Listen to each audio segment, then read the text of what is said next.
cold wind blows across an ancient cemetery. Rows of stone graves stretch into the distance. Most people believe everyone in ancient times died before reaching 40.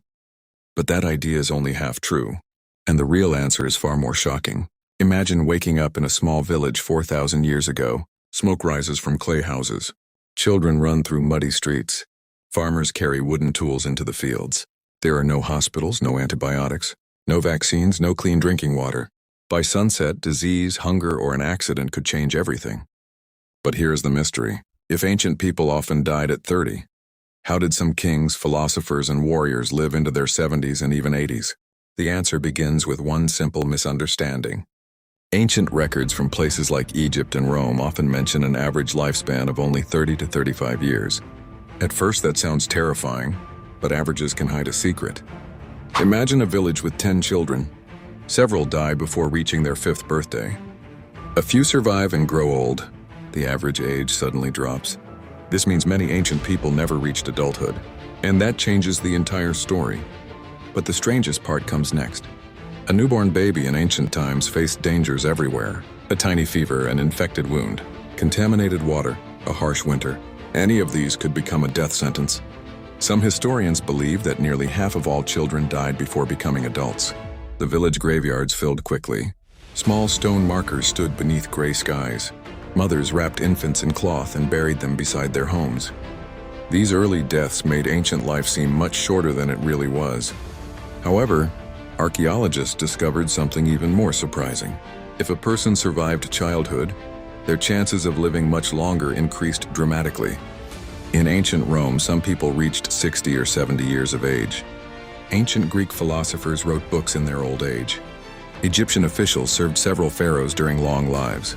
Some ancient Chinese scholars became respected elders with white beards and wrinkled faces. So why did many adults still die young? The answer lies in their world.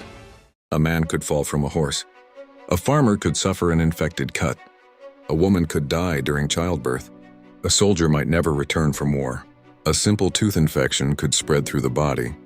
A bad harvest could bring famine to entire regions. Every year carried dangers that modern people rarely think about. And there was something even worse. No one understood germs. Doctors sometimes used unclean instruments. People drank from polluted rivers. Cities filled with smoke and waste. Plagues moved through crowded streets like invisible enemies. One outbreak could erase thousands of lives. Yet despite all this, old age was not rare. Ancient artwork often shows elderly men with long beards and walking staffs. Many societies even honored their elders as keepers of wisdom. So where did the myth of everyone dying at 30 come from?